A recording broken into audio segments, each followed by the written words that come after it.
Ano? Ano? Ikaw in love ka. Ha? Ako in love? Hindi ako pa. May iba din sa tingin mo. Sino yung maswerteng lalaki, ha? Sabi mo nga, kalala ko ba siya? Kalala ko ba siya?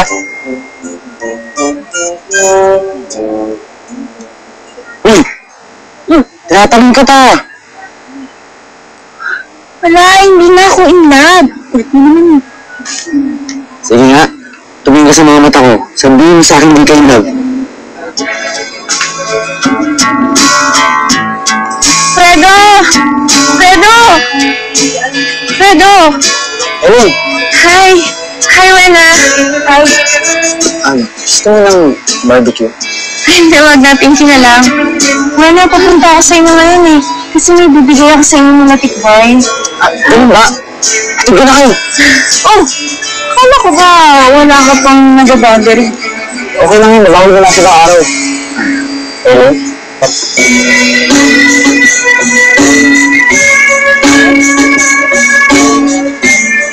Wala, binasa mo dyan! Huwag ka na mangarap! Uy! Oh, tara na! Oo, ito na! Ang ganda po talaga na ito, Helen! Thank you po, Naku naman, Hilin. Baka naman mawala naman kami sa mapagbigay-bigay ni mo. Alam mo, ang sarap-sarap talaga nito. Ano ba ang tawag ni mo dito? Pastillas? Pastries po. Padaan po kasi ako kanina sa supermarket. Naisip ko na bilhan na rin kayo. Ay, naku, thank you, ha? Naman, ngayon ako nakataot ng mga ganito. Helen! Wow! Bagay na bagay sa'yo. Para sinukat. Sigurado ka bang hindi nakasya sa ito?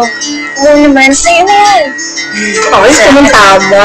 Kasi ito, may magagamit na si Lina sa job interview niya.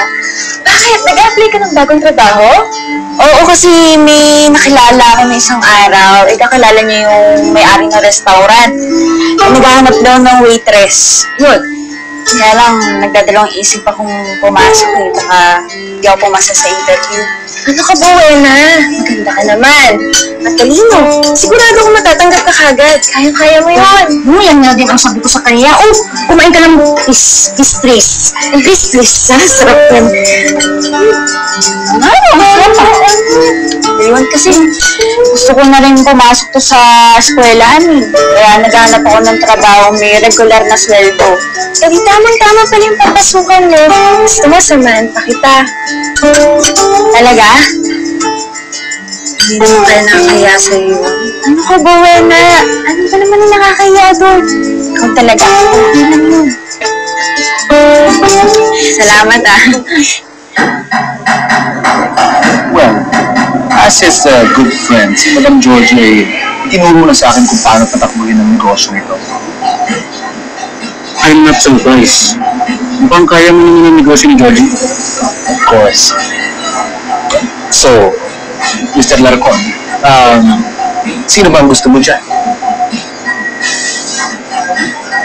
Ayun, nakatula. Sige, yun ang ibigay mo sa akin. Pero sabihin mo, ayoko na hiyakin. Walang problema.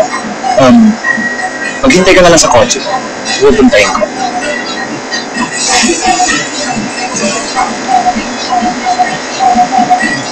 Okay.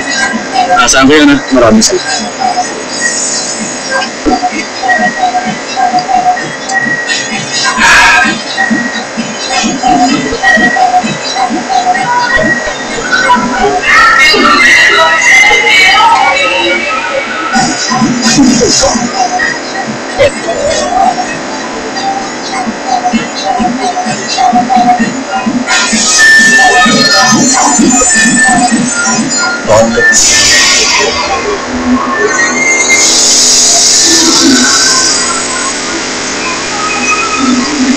Puntaan mo sa karuang lolo mo.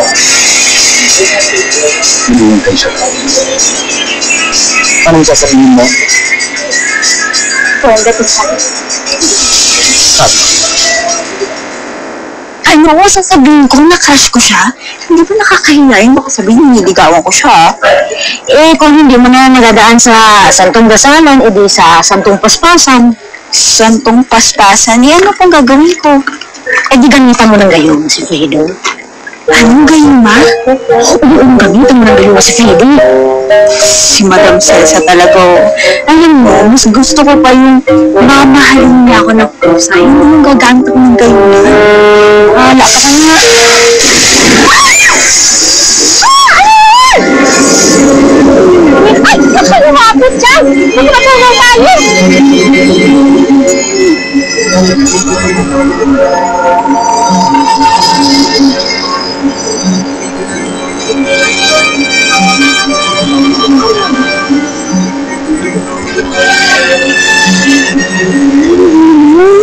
Mukhang espesyal!